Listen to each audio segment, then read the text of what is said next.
இன்றைக்கி திவ்யா ஒரு yellow colour blouse and yellow colour skirt போட்டு ஆரஞ்சு கலர் தாவணி போட்டு ஒரு சூப்பரான ட்ரெஸ் போட்டு அழகாக இருக்காங்க.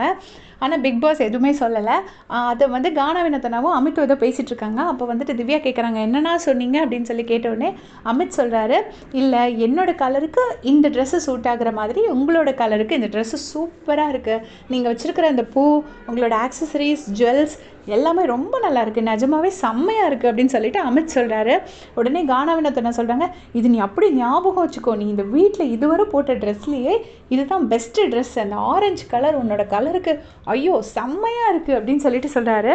கானா வினோத்தனா, இதை நீ அப்படியே உன்னோட ஃபேவரட்டாக வச்சுக்கோ அப்படின்னு சொல்லி சொல்கிறாரு. அதை என்ன மீன் பண்ணுறாருன்னா, என்ன ஸ்பெஷல் அக்கேஷனாலும் இந்த கலர் போடணுங்கிறத ஞாபகம் வச்சுக்கோங்கிற மாதிரி சொல்கிறாரு. திவ்யாவுக்கு பயங்கர ஹாப்பியாக இருக்குது. ஏன்னா அமித்க்கும் கானா வினோத்தனாக்கும் திவ்யாவுக்கும் எப்போவுமே ஒரு சின்ன சண்டை தான் போயிட்டுருக்கோம். பட் இன்றைக்கி அவங்க 2 பேரும் அவ்வளோ அழகாக ஒரு காம்ப்ளிமெண்ட்ஸ் கொடுத்துருக்காங்க. திவ்யா தேங்க்யூ அப்படிங்கிறாங்க. கேமராமேன் ஒரு ஷாட் வைக்கிறாரு பாருங்கள், கீழேருந்து ஃபுல் ஃபோக்கஸ் திவ்யாவுக்கு கொடுக்குறாரு.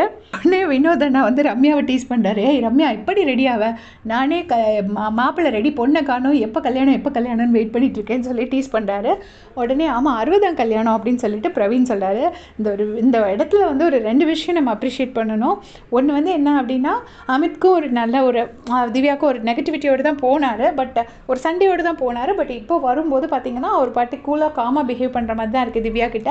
அண்ட் செகண்ட் திங் வந்து கானா வினோத்தனா, அவர் இவ்வளோ இன்றைக்கி டைட்டில் வின்னராக ஆக வேண்டியவர் மணி பாக்ஸ் எடுத்து போயிருக்காரு. நம்மளோடது ஒரு போகிறதுல இப்போ 50-50 சான்சஸ்னால் திவ்யாவுக்கும் சபரிக்கும் தான் மெயினாக இருக்குது.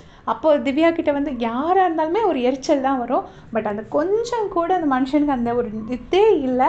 அவ்வளோ கூலாக அவ்வளோ அன்பாக பேசிகிட்டு இருந்தார். பார்க்கறதுக்கே நல்லா இருந்துச்சு. ஏன்னா இவ்வளோ பணம் போயிடுச்சு, இவங்களுக்கு போகுதே, நமக்கு வர வேண்டியதுன்னு நினைக்கும் போது மனுஷனாக இருக்கிறவனுக்கு ஒரு கடுப்பு வரும். பட் அது எதுவுமே இல்லாமல் ரொம்ப ஸ்வீட்டாக எல்லாருக்கிட்டையும் பழகிட்டு இருக்காரு. அண்ட் திவ்யா as usual ரொம்ப அழகாக இருக்காங்க இன்றைக்கி. எத்தனை பேர் பார்த்தீங்கன்னு மறக்காமல் கமெண்ட் செக்ஷனில் சொல்லுங்கள். தேங்க்ஸ் ஃபார் வாட்சிங்.